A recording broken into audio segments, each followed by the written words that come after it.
Sports podcast brought to you by the GSMC Sports Network. We were just dealing with some technical difficulties, but we are back here. We were talking about the Chiefs' upset win against the Baltimore Ravens. When I left off, I was sort of highlighting some of the mental issues that the Ravens got in their own way with, and I ultimately think was the main reason why they lost this game. You can point to a coaching standpoint of not having them running the ball enough.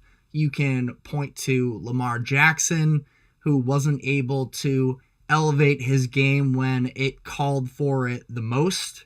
But I think that this game came down to the Ravens let their emotions get the best of them. They had the two penalties right before halftime during the Chiefs' final drive, where it looked like they were just about ready to go into halftime with a 14-7 lead. But then after a Kyle Van Noy unnecessary roughness penalty pushed them 15 yards, and then Travis Jones picked up a roughing the passer penalty that gave them another 15. They end up getting into field goal range, kicking the field goal there just to make things that much worse for the Ravens, you could put it.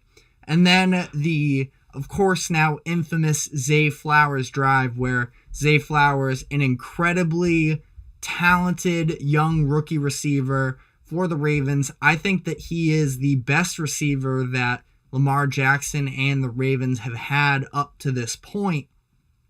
But he is clearly very young, and he played like it, specifically on that one drive where he picks up the taunting penalty after a long 50 or so yard reception against L'Jarius Sneed. And then L'Jarius Sneed comes back and punches the ball out as he dives for the end zone.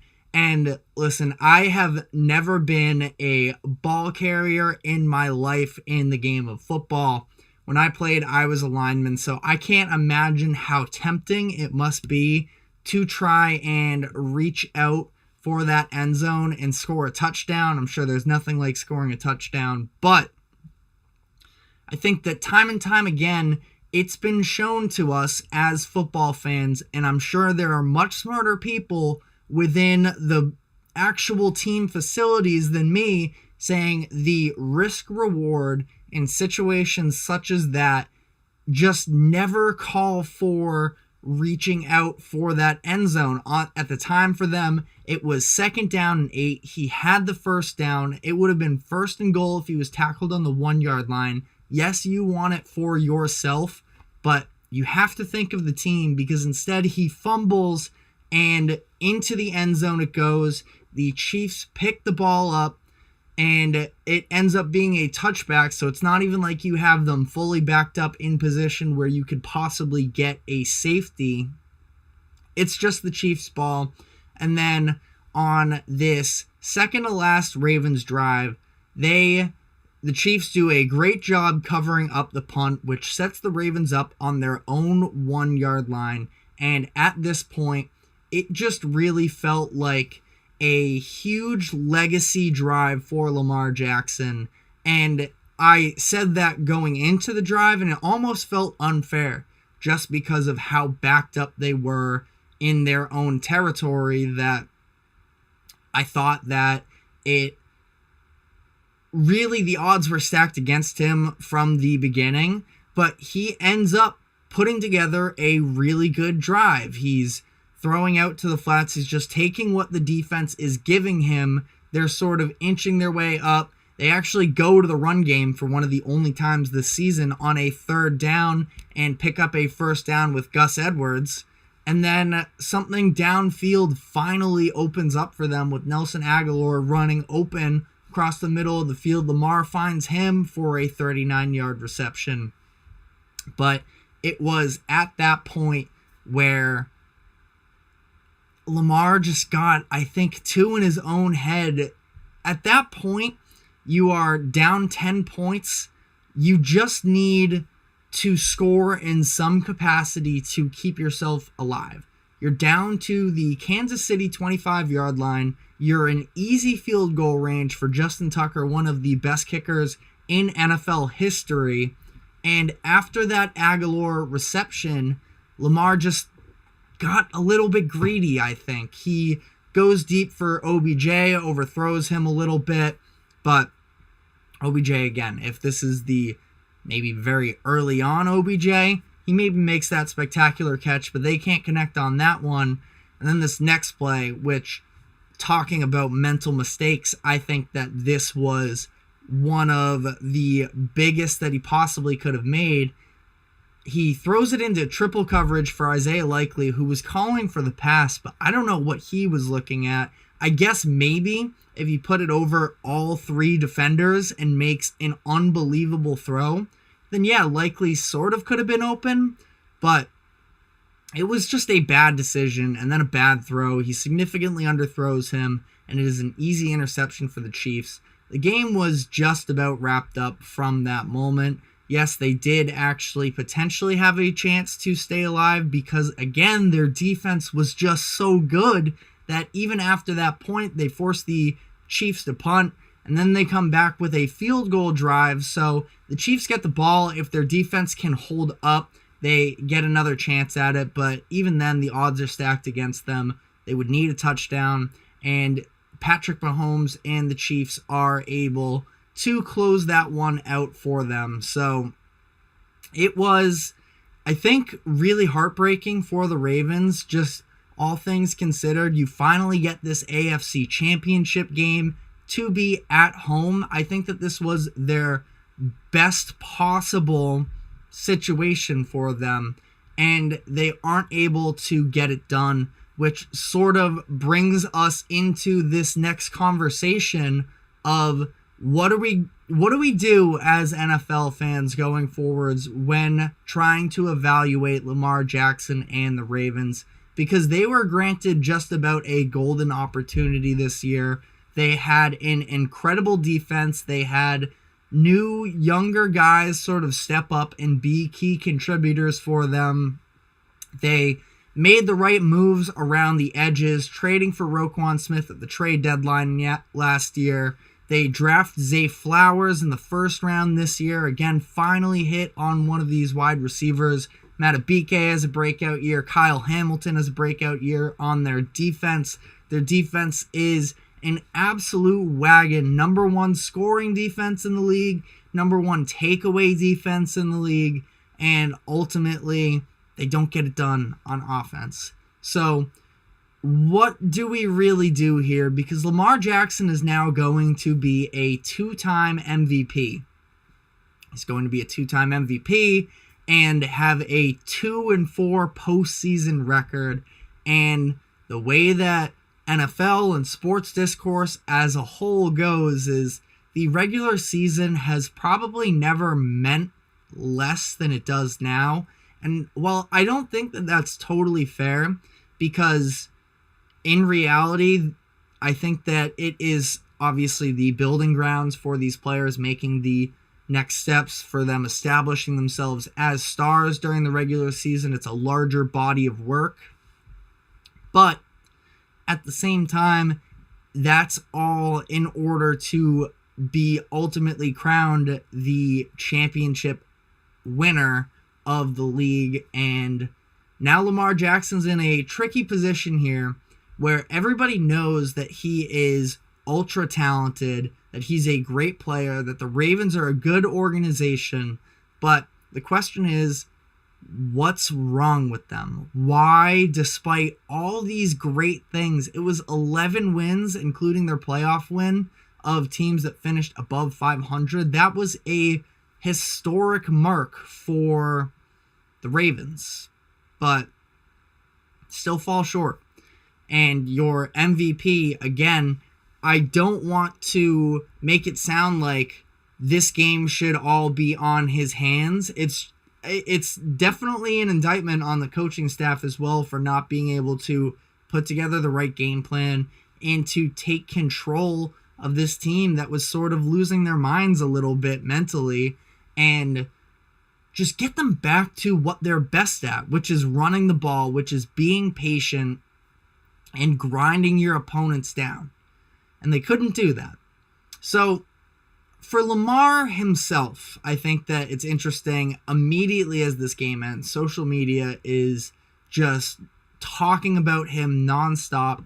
It is the questions about what I saw. One that really stuck out to me is, what is his NBA comp? I think that I'm obviously big football guy, big basketball guy, and overwhelming it was Joel Embiid or James Harden. I like the Embiid comparison more because of the age, because of the career arc. I think that James Harden, he's been in the postseason enough now at this point, especially at an older age, where if he was going to show that he is a postseason guy, he's had plenty of opportunities. Between both Embiid and Lamar, I think that it is not quite that simple because they're both still pretty young. And I know that, young, it's not like they're on rookie contracts. They've both gotten their max extensions, but they still have plenty of time to sort of reverse some of these narratives. These are two guys where injuries have sort of derailed them. We know the talent, but when it comes to down the stretch, I don't think they've been in good situations, but not at all times great. So I think that there is a lot that goes into that comparison. I don't want to harp on it for too long, but really, when you think of the overall scheme, you take names out of it, what do we view Lamar Jackson and Joel Embiid as? We view them as all-time talents, extremely talented, going to go down in the history books for their respective leagues.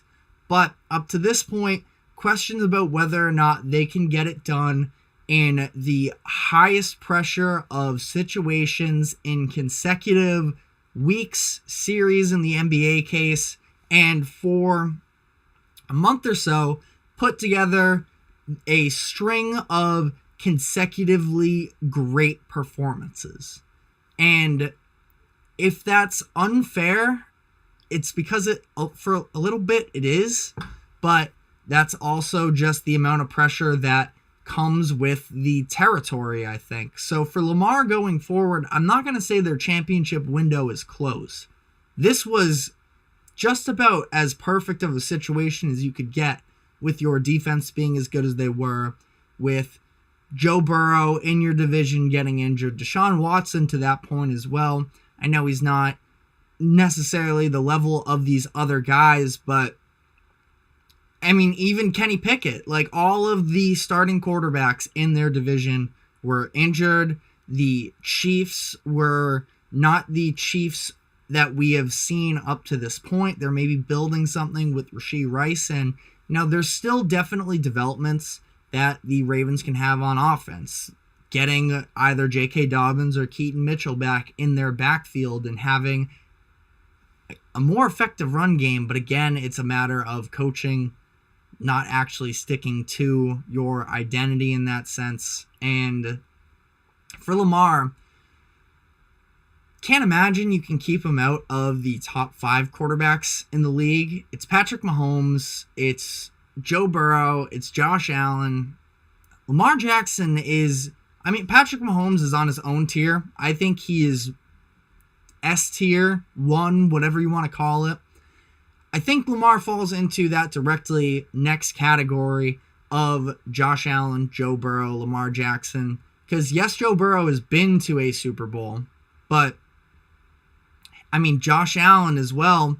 How much have any of those guys truly accomplished in the postseason? It's just Mahomes has absolutely dominated that conference since he's become a starter.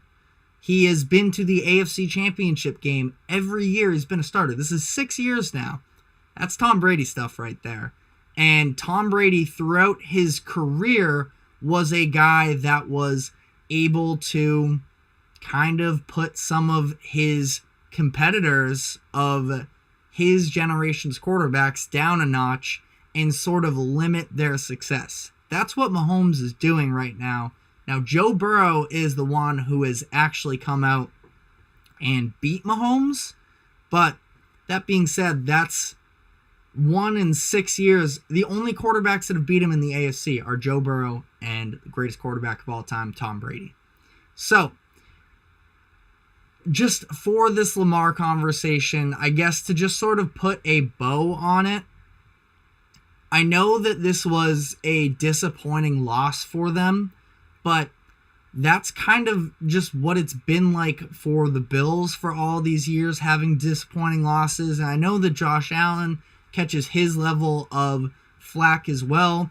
And you know what? Josh Allen in his matchup against the Chiefs was better than Lamar Jackson in his matchup against the Chiefs. But I think that it's fair to highlight that Joe Burrow or Lamar Jackson is extremely talented, but he is, for that segment of the NFL fans who put so much stake in postseason success versus anything else, he does have to sort of prove himself in that moment. And at this point, it's beating Patrick Mahomes, it's making it to a Super Bowl, and, you know, we know that he's more than capable of going out on a week-to-week basis in the regular season and putting on a show. He can do so in the playoffs as well. In individual performances, I think that he was really good against the Texans defense. And I know the Texans defense is young. The leadership between quarterback and coach is young with that team. But Lamar Jackson was really good in that game as well. So it's not for a lack of talent, but it sort of becomes the conversation of, does this guy have a chance of being an all-timer? And I think that with his resume already, he's probably bound to be heavy Hall of Fame contention with multiple MVPs once he is officially awarded it at the end of this season, likely. But I think that all in all, he's going to have more chances. I know it's easy to say, well, this was their only chance, and, you know, you have it at home, you have Mahomes on the road, you have the number one scoring defense, but sort of like Dan Campbell was talking about, you never know when you're going to get back, and that goes for every other team in the AFC, such as Patrick Mahomes and the Chiefs, despite them making it look like the opposite. So I don't think it's panic mode on Lamar Jackson whatsoever, but I do think that the unfortunate side effect of what went down in yesterday's game means he's going to have another 10, 11 months of sort of having the doubters surrounding him. And I think it's a little unfortunate, but at the same time, that's just what happens. These NFL playoff games, it really is such a small sample size. You think about, especially in comparison to the NBA, where you get these 7-game series, you have multiple chances to prove yourself. One game doesn't go the way that you hope it does, and you have to live with that decision until the playoffs come around the next year. And it's not that I thought Lamar Jackson was terrible, but the offense did not produce enough. And as the leader of that offense, you are going to be held accountable. So, yeah, I think that we can all agree Lamar is just about a top 5 quarterback in the league, but there's more to prove there. And there's probably more room for growth for him as well. But that is all we have time for today. Thank you very much for joining the GSMC Sports Podcast, brought to you by the GSMC Sports Network. Just a reminder, we're here every day from 2 to 3 p.m., so be sure to tune back in tomorrow as we continue to dive into the weight of the NFL playoffs here going forward. Thank you again for